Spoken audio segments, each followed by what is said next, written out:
During the Cold War, and still to this day, the greatest threat to global security is not on land or in the air. Rather, it is in the largest battlefield on Earth, the ocean. Lurking underneath the waves are strategic missile submarines, each carrying enough nuclear firepower to end civilization as we know it. Silent and hidden from most forms of detection, these behemoths patrol under the waves awaiting the order to launch Armageddon, and are referred to as boomers. Given their immense threat, one of the most important tasks for our armed forces is to know where these submarines are located at all times. In fact, an entire type of warfighting has been developed to track these deadly ships, known as Anti-Submarine Warfare, or ASW. This is a branch of underwater warfare that uses surface warships, aircraft, and even other submarines to find, track, deter, damage, and even destroy enemy submarines. ASW is therefore a networked, multi-layered process consisting of many different components. However, there is arguably one aircraft that embodies the ASW and patrol mission better than any other asset: the Lockheed P3 Orion. A purpose-built maritime patrol aircraft capable of ASW, reconnaissance, and of course, maritime patrol. The Orion carries numerous sensors to detect submarines, including passive and active sonobuoys, which are launched from the lower fuselage, along with the magnetic anomaly detector boom in the rear fuselage. Offensively, the Orion can engage targets by using torpedoes, depth charges, AGM-65 Mavericks, Harpoon anti-ship missiles, and even low-yield tactical nuclear weapons. The P3 has been in continuous service for 60 years, with over 750 examples built. Today, we will take a look at the development, operational history, and legacy of this stalwart airframe, the crews who flew them, and the various development teams who worked to keep the Orion upgraded with the latest tech. At the beginning of the Cold War, the US Navy's ASW aircraft, which included P-2V Neptunes and carrier-based Grumman S-2F trackers, had good sensors for Russian submarine detection. But all the data generated from various sensors on board the aircraft had to be manually recorded and analyzed by the crew, which, as one can imagine, was time-intensive. By 1957, with the proliferation of nuclear-armed ballistic missile submarines, the US Navy put out a request for proposals for a new ASW aircraft. This new land-based type would replace both the Lockheed P-2 Neptune and the Martin P-5 Marlin. The Marlin was a more conventional design, powered by two Wright R3350 engines. Each engine consisted of a twin-row supercharged air-cooled radial design with 18 cylinders. The P-2V Neptune, however, was more unconventional. Featuring another variant of the aforementioned Wright R3350s, the Neptune also made use of a pair of Westinghouse J34WE34 turbojet engines. Not many aircraft had both piston propellers and jet engines, two burning and two turning, as they used to say. This placed the Neptune in a distinct class of aircraft. The Neptune was introduced into service in 1947 and served with various militaries into the mid-1980s. However, the Neptune's interior space was too cramped for long missions and left little room for advanced sensor equipment. Hence, the 1957 proposal by the Navy. Initially designated Project A-New for a new program, the symbol chosen to represent the project was the sum of integrations, which will make sense in a minute. Lockheed developed what would ultimately become the Orion, which had 3 times the interior floor space as compared to the P-2V Neptune. This was due in part to the Neptune's wing spar, which ran through the fuselage. The Orion was derived from the 1950s era 4-engine turboprop L-188 Electra airliner. Itself the first large turboprop airliner built in the United States. The base airframe was converted to be used as a maritime patrol aircraft, and the resulting type was given the P3 designation. The most obvious feature between the Electra and the Orion is the distinctive stinger or tail boom, which is used for submarine detection. More on that later. Other differences from the Electra include a shortening of the fuselage forward of the wings by about 7 feet, a more pointed nose radome, wing hardpoints for mounting ordnance, a bomb bay, and various other structural improvements. The additional interior space introduced in the P3 permitted for advanced onboard computers and sensor equipment to be integrated into the aircraft. This helped make the Orion the first aircraft ever to use computers to integrate multiple data inputs from sonar, sonobuoys, and various other instruments, hence the Sum of Integrations logo. Powered by 4 Allison T-56 turboprops, the Orion is capable of top speeds of 411 knots, allowing it to keep up with or sometimes fly faster in some configurations than other slower jet-powered aircraft such as the S-3 Viking or the A-10 Thunderbolt. Incredibly, each Allison T-56 generates 4,910 shaft horsepower, which is more than the combined horsepower delivered by the 4 Wright Cyclone engines found on World War II B-17 bombers. Early versions of the B-17 generated about 4,800 horsepower combined. Initially designated P-3V1, the first squadrons to receive the new aircraft were VP-8 and VP-44 at NAS Patuxent River in 1962. In the same year, the U.S. military converted to a unified designation system for all services, and the aircraft was renamed the P-3 Orion. Undoubtedly, one of the Orion's greatest assets is its extensive onboard sensor suite. Given its large size and lengthy loiter times, the Orion can stay on station collecting sensor data long enough to detect and track submarines. This is accomplished in several ways. A principal instrument used in tracking submarines by P-3 crews are sonobuoys, which are fired from a lower aft fuselage dispenser section as commanded by the TACO commander. Each sonobuoy is about 5 inches in diameter and about 3 feet long that are ejected in canisters which float down via a parachute. Upon impacting the water, the sonobuoy deploys, leaving an inflatable surface float with a radio transmitter for communication with the aircraft, while 1 or more hydrophone sensors, along with stabilizing equipment, descend below the surface to a selected depth that is variable, depending on environmental conditions and the search pattern. In this way, a pattern of sonobuoys can be deployed over an area that is suspected of containing a submarine or over a previously tracked submarine's last known location. The crew on board the Orion receives the acoustic data from the sonobuoys and analyzes the pattern with known submarine types and their respective acoustic signatures. There are both passive sonobuoys which listen for submarine sounds and active sonobuoys which emit sonar pulses that listen for a return when the pulse bounces off of the submarine. Remember that distinctive tailboom we mentioned earlier? Located in the aft fuselage, the Orion also makes use of a magnetic anomaly detector or MAD. This instrument is used to detect minute variations in the Earth's magnetic field, the kind that a submarine operating near the surface would exhibit. Due to the sensitivity of the detector, electromagnetic noise can interfere with it, so the detector is placed in the P-3's fiberglass tail stinger or MAD boom. This positions it far away from other electronics and ferrous metals on the aircraft. Operationally, the MAD system was used to get a tactical fix on the submarine once it was localized by sonobuoys. The P-3s would then fly at an altitude of about 200 feet during the day or 300 feet at night, and typically a cloverleaf pattern was flown to hone in on the submarine signal.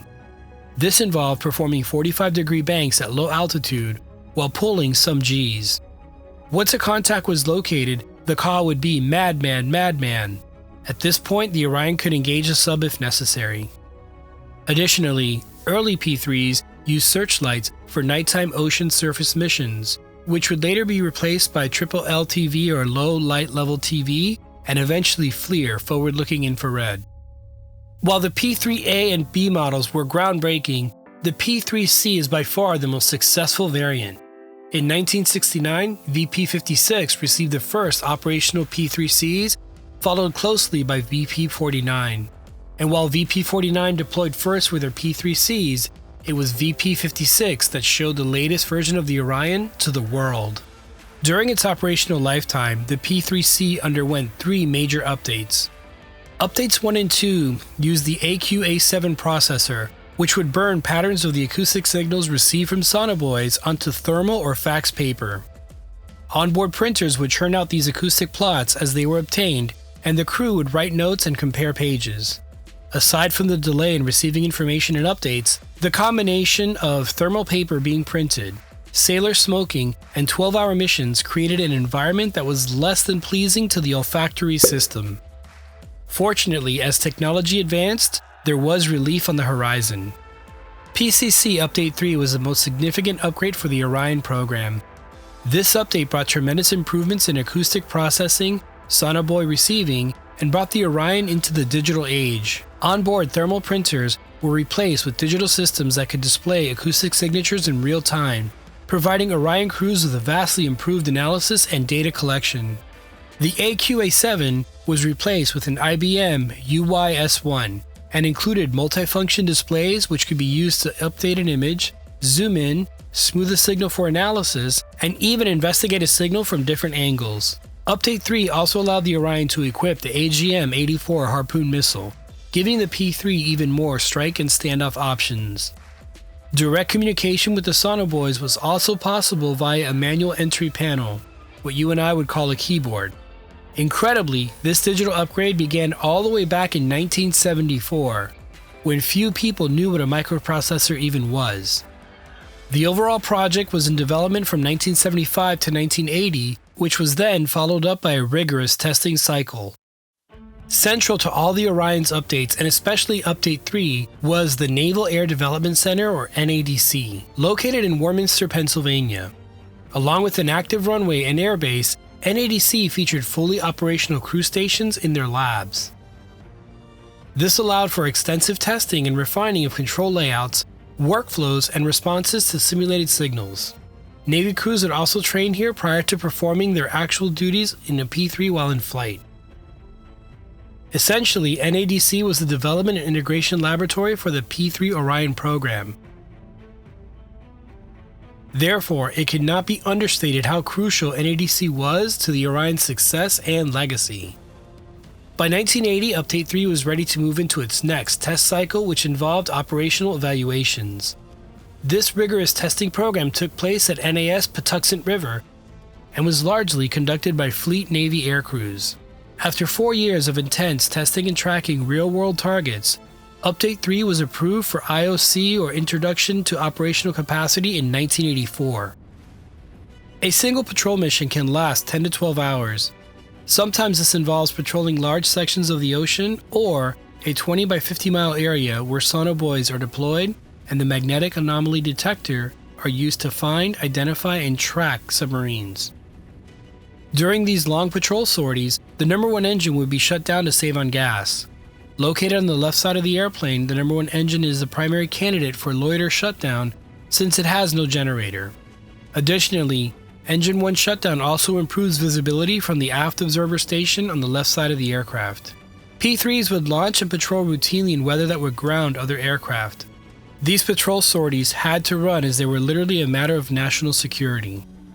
Furthermore, the P3's patrol efforts were absolutely critical to the National Intelligence Center in Washington, as the locations of all Soviet ballistic missile subs had to be known at all times. Indeed, if tracking was lost on a single submarine, some B-52 crews would immediately be placed on alert. Part of the standard integrated operations procedure, itself a part of PSYOPs, the thinking was that if a ballistic sub went dark, it could be the prelude to World War III. However, it wasn't just submarines that Orions would track or investigate. Rigging a ship. Sometimes Orion crews would conduct low-level photo passes over ships. A typical procedure was to fly down the port side of a target ship at about 200 feet, then execute a 270-degree turn and fly past the stern of the ship. Another turn would produce a pass along the starboard side of the ship, followed by a final pass directly over the ship. During these passes, the crew would note the sequence of the smokestacks and gun emplacements to determine the type of ship. This practice became known as rigging a ship and hails from the days of the sailing ships. Rigging ships is essentially a form of intelligence gathering. Typically, while rigging a ship, emission controls, or MCON, was practiced, meaning that all radar and electronics were turned off to surprise the Soviets. Sometimes the Soviet ships would train guns or shoot flares at the P3s during these passes. The Orion crew members had to be familiar with numerous ship silhouettes and characteristics. One example of a mnemonic device was Winnie Pack, square stacks, guns in the back equals Krivak, aka a Soviet frigate. And while P3s have operated in every ocean in the world, there is one area which historically has embodied the importance of ASW: the bodies of water between Greenland, Iceland, and the United Kingdom. Commonly referred to as the GI-UK gap, this area of the world forms a natural naval choke point and represented the only available outlet into the Atlantic Ocean for Soviet submarines operating from their bases in the Kola Peninsula. Naturally, this area was extensively patrolled by naval and air assets of various allied nations, with P-3s contributing long patrols covering large areas. Typically, the Greenland-Iceland gap would be the route used by the Soviet boomers, who were departing from the Kola Peninsula. Orion crews would locate and track these subs as they transitioned out into the North Atlantic. At the height of the Cold War, P-3 crews could expect to be on top of a ballistic missile submarine every day in the GI gap. These were actual ballistic missile submarines, the real deal. Not many roles in the military have you face-to-face and within weapons range of your enemy on a daily basis. For the Orion crews, each day in the Cold War could have turned hot at a moment's notice. And before we move into the remaining operational history of the P-3, we need to take a look at the crews themselves. A typical Orion complement would consist of 12 personnel, 5 officers, and 7 enlisted. These crews endured incredibly long missions and had to count on each other constantly, not only for optimal performance, but for their very survival. Naturally, the crews formed bonds to the point of becoming a family. Indeed, many P-3 crew members remain in touch long after their Navy patrol days have ended. It is a testament to the dedication and integration that these crews participated in to keep us safe. Aside from continuously patrolling the oceans of the world, Orion aircraft and crews have participated in some way in nearly every combat theater since the Cuban Missile Crisis in 1962. During the Vietnam War, P-3s took part in missions such as Operation Market Time in an effort to stem the supply of materials to the Viet Cong by sea. In that conflict, a couple of P-3s were lost to AAA fire and other combat-related losses. During the first Gulf War, a P-3C using an APS-137 Inverse Synthetic Aperture Radar or ISAR performed coastal surveillance along the Iraq and Kuwait borders and provided pre-strike reconnaissance on enemy military installations. As a result, 55 of the 108 Iraqi vessels that were destroyed during the conflict were targeted by P-3C aircraft. Given the P-3's long loiter times, the Orion's mission was expanded in 2000 to include land and sea battlespace surveillance. This proved to be an invaluable asset during Operations Iraqi Freedom and Enduring Freedom. The Orion's ability to instantaneously provide information about the battlespace it can see to ground troops is crucial, particularly to the U.S. Marines. Navy P-3s also operated out of Kandahar, conducting overland intelligence, reconnaissance, and surveillance tasks in support of coalition troops in Afghanistan. Orions also participated in maritime surveillance missions over Libyan waters to enforce the no-fly zone in 2011.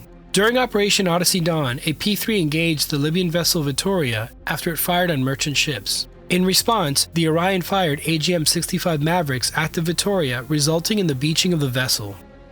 Additionally, Orions in service with Spain, Portugal, and Japan have also participated in anti-piracy operations in and around Somalia.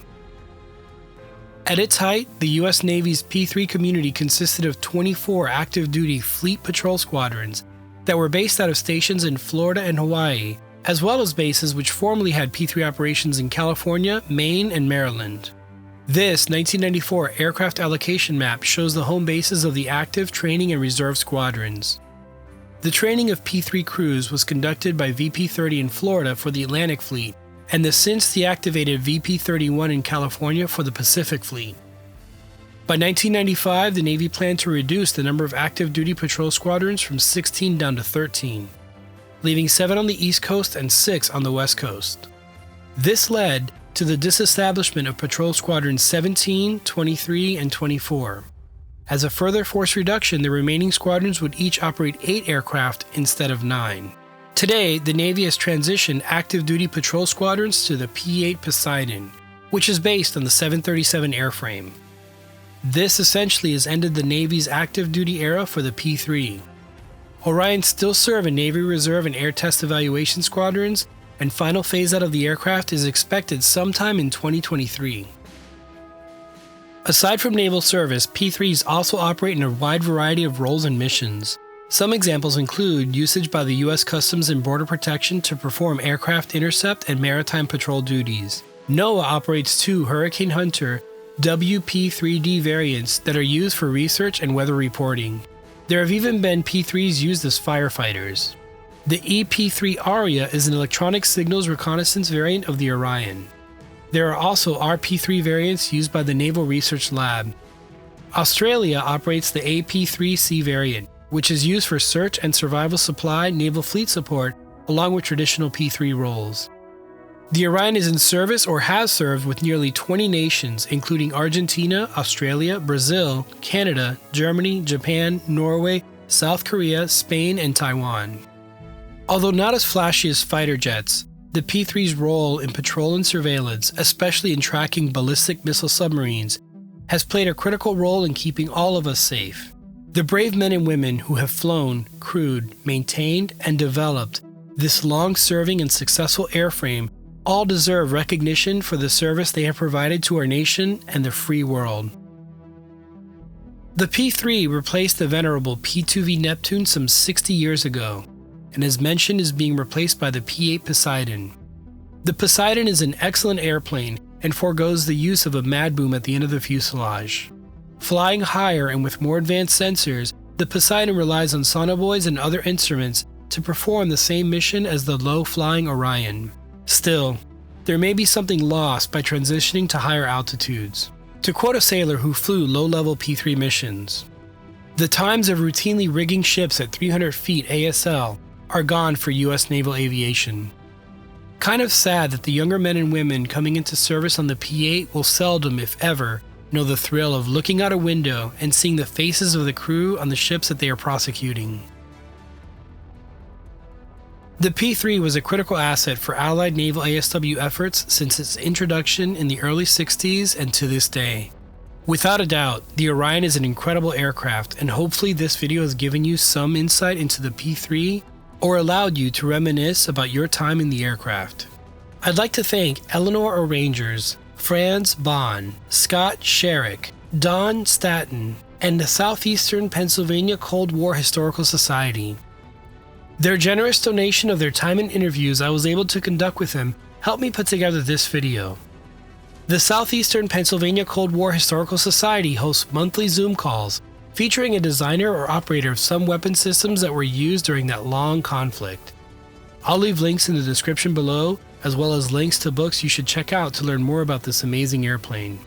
Thank you to my patrons and members of this channel. Your support helps me make videos like these possible. Now you know.